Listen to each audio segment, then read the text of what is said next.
కేంద్రంలోని నరేంద్ర మోదీ ప్రభుత్వం సింగరేణి సంస్థకు గుడ్ న్యూస్ చెప్పింది. రామగుండం బొగ్గు గని పేరుతో సింగరేణి సంస్థ తయారు చేసిన కొత్త ప్రాజెక్టుకు కేంద్రం గ్రీన్ సిగ్నల్ ఇచ్చింది. ఈ రామగుండం బొగ్గు గని ప్రాజెక్టుకు అన్ని పర్యావరణ అనుమతులు మంజూరు చేసినట్లు కేంద్ర ప్రభుత్వ వర్గాలు తాజాగా వెల్లడించాయి.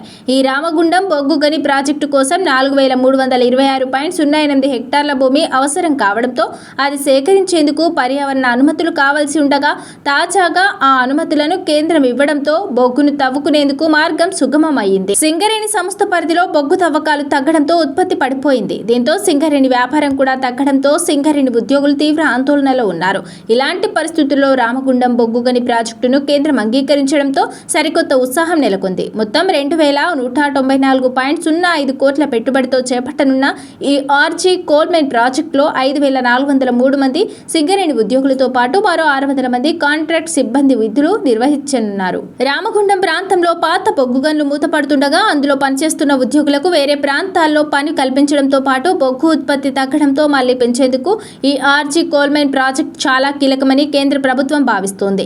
ఈ ప్రాజెక్టులో భాగంగా మొత్తం 5 గనుల్లో బొగ్గును తవ్వనున్నారు. అందులో 2 ఉపరితల, మరో 3 భూగర్భ గనులను తవ్వకం కోసం ఈ ప్రాజెక్టును రూపొందించారు. అక్కడ మొత్తం 314.98 మిలియన్ టన్నులకు పైగా బొగ్గు నిల్వలు ఉన్నాయని అధికారులు అంచనా వేస్తున్నారు.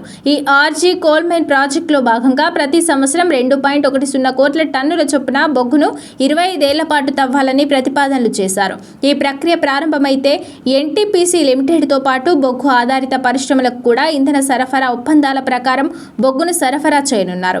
ఇక గతంలో మూతపడిన జీడీకే-10 ఇంక్లైన్, త్వరలో మూతపడే స్థితిలో ఉన్న వకీల్పల్లి భూగర్భ గనులకు కూడా ఓపెన్ కాస్ట్ బొగ్గు గనులుగా మార్చి అక్కడ మిగిలి ఉన్న బొగ్గును కూడా పూర్తిగా వెలికితీయాలని ప్రతిపాదించారు. అంతేకాకుండా ఈ గన్లను ఆనుకొని పక్కనే ఉన్న రామగుండం ఓపెన్ కాస్ట్ 1 విస్తరణ project phase 2, Ramagundam open cast 2 విస్తరణ ప్రాజెక్టు, అడ్రియాలా షాఫ్ట్ అండర్ గ్రౌండ్ విస్తరణ ప్రాజెక్టుల అంచుల్లో మిగిలిపోయిన బొగ్గును కూడా పూర్తిగా తవ్వేందుకు ప్రణాళికలు రచిస్తున్నారు. ఈ మొత్తం ప్రాజెక్టులను అన్నింటినీ కలిపి రామగుండం కోల్ మైన్ పేరుతో కొత్త ప్రాజెక్టుకు గతంలోనే రూపకల్పన చేసిన సింగరేణి సంస్థ వాటికి పర్యావరణ అనుమతులు మంజూరు చేయాలంటూ కేంద్ర ప్రభుత్వాన్ని కోరింది. తక్కువ పెట్టుబడితో పర్యావరణానికి హాని జరగకుండా బొగ్గును ఉత్పత్తి చేయడమే లక్ష్యంగా ఈ ఆర్జీ కోల్ మైన్ ప్రాజెక్టును రూపొందించినట్లు కేంద్రానికి విన్నవించింది.